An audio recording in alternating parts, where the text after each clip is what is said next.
Finger the factory warranty would do me just fine. I get to fix it myself, and the next time I buy one, they charge me more. She ain't quite the summer here in the frozen shithole of Hoth, just knocking the frost off the pumpkin. It's not quite mosquito season, yet it's still not froze cock stiff. It's that beautiful in betwixt the between. We're gonna have a second pick to poke that excavator pin. Yeah, you gotta be careful, ginger carefulling. You get your hole, your fingers in that hole to get the pin aligned. And come to find out, she's got a razor sharp, yeah, look at that, crescent moon. When the pin walked out, it kind of buggered up that bore. So look at the pin. It's brand used. You can see this is a real good pin. It's been case hardened on the outside. Should focus you. Fuck!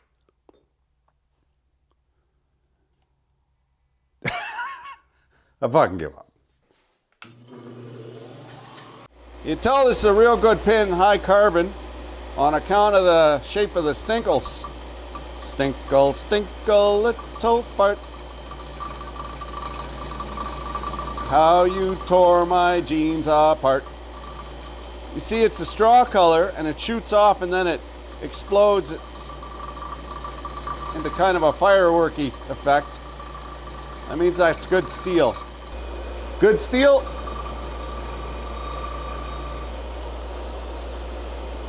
Mild steel.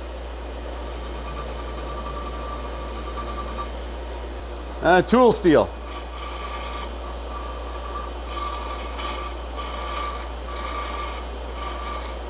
And to give us a fighting chance, we chamfer all the sharp edges.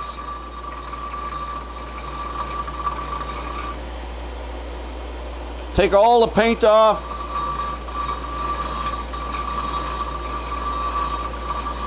A pro tip, you can learn this the hard way, you can learn this the easy way. These wire brushes, and you get using them, they fling off wire brushes. You end up picking these out of your whiskers for weeks.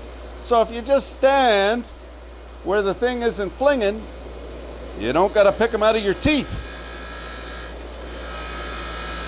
It's the little things. Make a big difference. We're on this excavator. Nothing runs away like a Deere or smells like a John. We got a busted bolt, which we got to extract.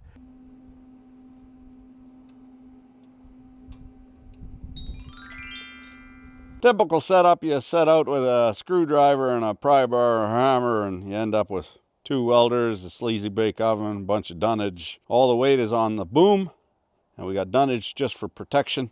We got some of the weight on that just to make sure it would take the weight, and then we lift it back up. There's no chance of this falling on me, turning me into a grease stain. I got to get in there and pound that pin in, align the bores, clean it all up.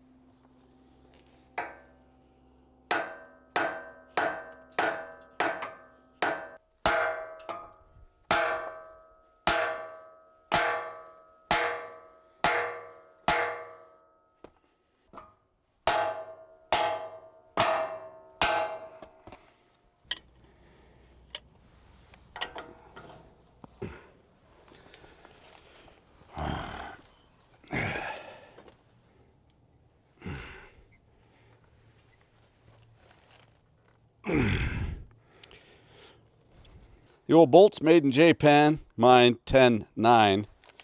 It's like a grade 5. They're not graded, it's different for metric, but the higher the number, the greater the chooch factor. Here we got 12 9s we're going to put in there. Now I didn't go for the Deere John Extendo Cock warranty. I figured they put the pins in dry already. Why geld the lily? JD, they don't make JD like they used to. Now they only make JDQ LB plus, and the pins are meant to fall right off of them. It's the typical John Deere warranty. You break it half in two, you get to keep both sides. I haven't got that much swing, but enough. I just got maybe need a socket on there.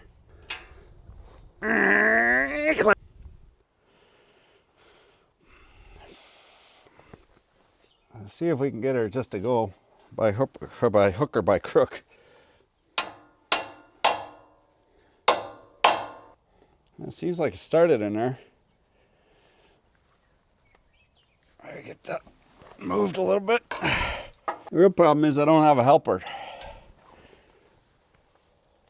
If I could get you to hold that pry bar while I jammed it in there, we'd have her licked. Also, the COVID, he ain't helping me. I had to pop a vitamin A, son of a bleaching thing. I don't like taking those Advils, but hey, when the bodies are piled up like cordwood, Milrong's secret weapon, the fox wedge. Take an incline plane and hammer on it. Boy, howdy, you get some proper forces.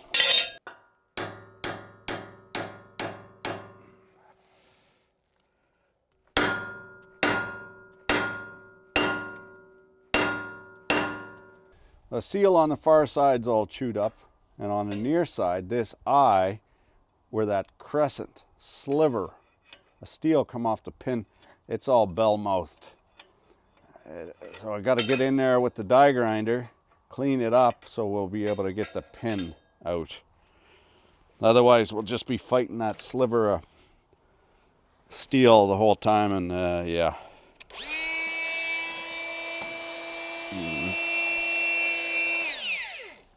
Of course, the dingus is too long for the hole.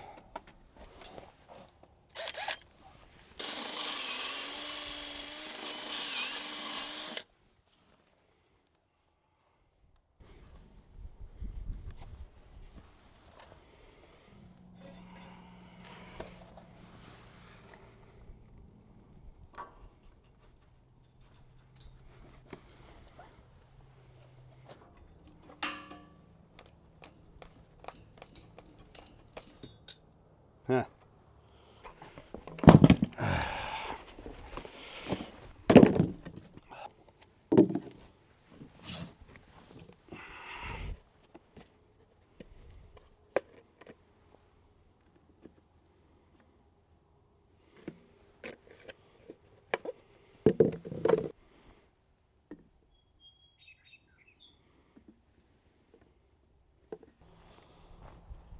Just ease it in. Ease it in.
fucking out of grease every fucking time.